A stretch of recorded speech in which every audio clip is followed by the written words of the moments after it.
అంబేద్కర్ గారికి వినతి పత్రం ఇవ్వడం జరిగింది. మా వేములవాడ నియోజకవర్గ ఎమ్మెల్యే గారు మరి ఈ మధ్య ఏ దేశంలో ఉంటున్నట్టు ఫీల్ అవుతుర్రో, ఏం ఆలోచిస్తుండో కూడా తెలియకుండా రాజ్యాంగాన్ని విస్మరించి మాట్లాడుతున్న సందర్భాలు మేము చూస్తున్న తరుణంలో అంబేద్కర్ గారికి వినతి పత్రం ఇవ్వడం జరిగింది. మొన్నటి రోజున మాట్లాడుతూ మీ ప్రధాని అంటారు.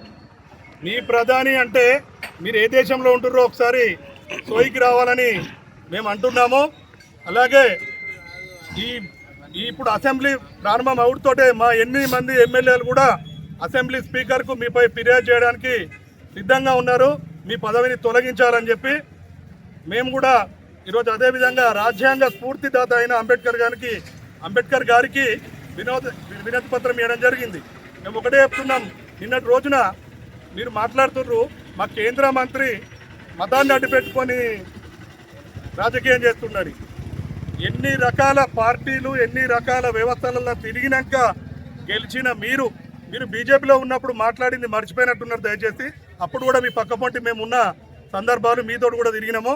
మరి మా బండి సంజయ్ గారు ఒకే పార్టీని నమ్ముకొని హిందుత్వంపై పోరాడుతూ భారతీయ సనాతన ధర్మం కొరకు దేశవ్యాప్తంగా పేరు పొందిన వ్యక్తి కాబట్టి మీరు ఏదో ఆయన పైన మాట్లాడితే, మోడీ పైన మాట్లాడితే పెద్ద స్థాయికి పోదామని ఆలోచిస్తున్నారు కావచ్చు. మంత్రి పదవి ఆలోచనలతోటి మీకు ఏమాత్రం సోయలేదా? మొన్ననే మా ఎంపీకి కూడా ఇన్ఫర్మేషన్ లేకుండా మీరు నాంపల్లి చెరువుకు డబ్బులు ఇస్తే 2 కోట్ల పైచీలకు పోయి కొబ్బరికాయలు కొట్టిర్రు. అయినా కూడా గొప్పతనం భారతీయ జనతా పార్టీ. మా ఎంపీ గారు ఎలాంటి మాట కూడా మాట్లాడలే. సిరికొండ కాడికి వచ్చిర్రు కదా మీరు మా ఎంపీ గారితో ఎవ్వడుండి కొబ్బరికాయలు కొట్టి దాదాపు 25 కోట్ల పనులు ప్రారంభించారు. ప్రతిసారి చెప్తే మేము డబ్బులు తెచ్చినాం. మా కేంద్ర మంత్రి బండి సంజయ్ గారు కరీంనగర్ మేయర్ను గెలిపించిన వెంటనే 100 కోట్ల రూపాయల నిధులు తెచ్చిర్రు. మీరు కూడా ఇక్కడ వేములవాడ ఎమ్మెల్యేగా ఒక్కొక్క కౌన్సిలర్ గురించి ఎంత కష్టపడి మీరు 11 మందిని గెలిపించుకున్నా మీరు ఓటు వేసే మీ వార్డు కౌన్సిలర్నే గెలిపించుకోలేకపోయినప్పటికీ మీరు ఏదో విధంగా వేములవాడ మున్సిపల్ చేత పట్టిర్రు. ఎన్ని నిధులు తెచ్చిర్రయ్యా మీరు? మా ఎంపీ గారు 100 కోట్ల నిధులు తెచ్చిర్రు కరీంనగర్కు. వేములవాడ పట్టణానికి ఎన్ని నిధులు తెచ్చిర్రు? మీరు తిరిగే రోడ్లు ఎన్ని గుంతలు పూడ్చిర్రు? మీరు తిరుగుతున్నారు కదా వేములవాడలో ప్రతినిత్యం, ఎన్ని గుంతలు పూడ్చిర్రు మీరు? బ్రిడ్జి కాడ కావచ్చు, ఊళ్ళే కావచ్చు, మీ పాలకవర్గం వచ్చినప్పటి నుంచి మున్సిపల్లో ఎన్ని కార్యక్రమాలు చేసిర్రో మీరు తెచ్చిన నిధులెన్నో విడుదల చేయర్రి. అంతకుముందుకు ఉన్న ప్రభుత్వం వాళ్ళు 20 కోట్లు తెచ్చిర్రు. మీరు తెచ్చిన నిధులు మున్సిపల్కి తెలియజేయర్రి. మాట్లాడే ముందు దయచేసి మీరు గౌరవప్రదమైన వేములవాడ శాసనసభ్యులు, మేము మీలాగానే పరిస్థితులు లేము. మీరు ఒక కాంగ్రెస్ పార్టీకి ఎమ్మెల్యే కాదు. వేములవాడ నియోజకవర్గంలో ఉన్న 2 లక్షల పైచీలకు ఓటర్లకు ఎమ్మెల్యేనే. భారత ప్రధాని కూడా ఒక బీజేపీ పార్టీ కాదు తను ఉండేది. ప్రపంచ దేశాలు గర్విస్తున్న ప్రధానిని పట్టుకొని మీరు ఆ విధంగా మాట్లాడు, మీది మీకే కొద్దిగానే అనిపించాలి. దాన్ని కప్పుచ్చుకోవాలని మా ఎంపీ గారి గురించి మాట్లాడడం సిగ్గుచేటుగా భావిస్తున్నాము.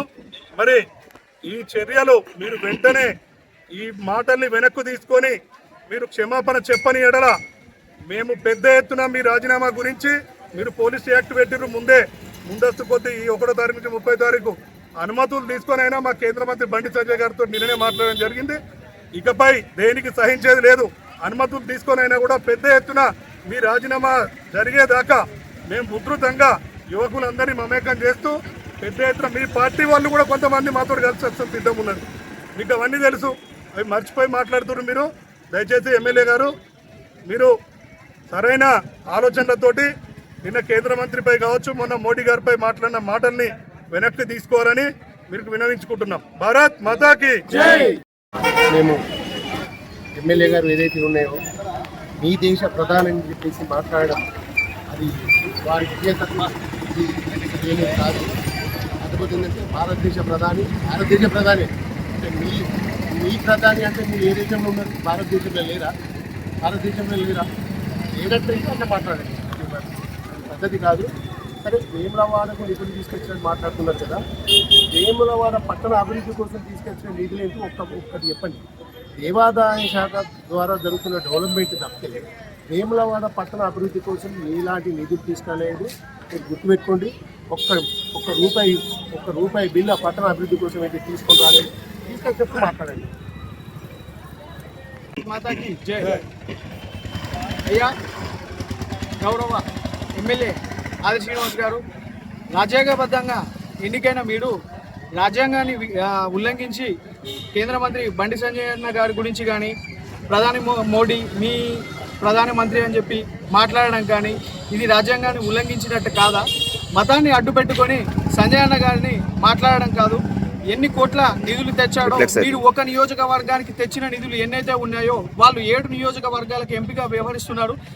దాదాపు 20,000 కోట్ల నిధులు తెచ్చి మన 7 నియోజకవర్గాలను కూడా అభివృద్ధి పథంలో నడిపిస్తున్నారు మన కేంద్ర మంత్రి బండి సంజయ్ అన్న గారు. అటువంటి వ్యక్తిపై మీరు హిందుత్వాన్ని అడ్డు పెట్టుకొని మతాన్ని అడ్డు పెట్టుకొని ఏ పైసా లేకుండా తెలంగాణకి ఏ పైసా తేకుండా మాట్లాడుతున్నారని చెప్పి మాట్లాడుతున్నారు.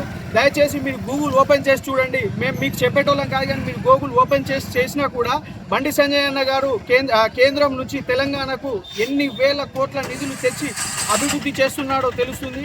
ఇది మీ విధేయతకే వదిలేస్తున్నాము. ముందు మన బండి సంజయ్ అన్న గారి నాయకత్వంలో తెలంగాణను ఇంకా ఎంతో అభివృద్ధి పథంలో నడిపిస్తున్నారని చెప్పి ప్రజలందరూ నమ్ముతున్నారు.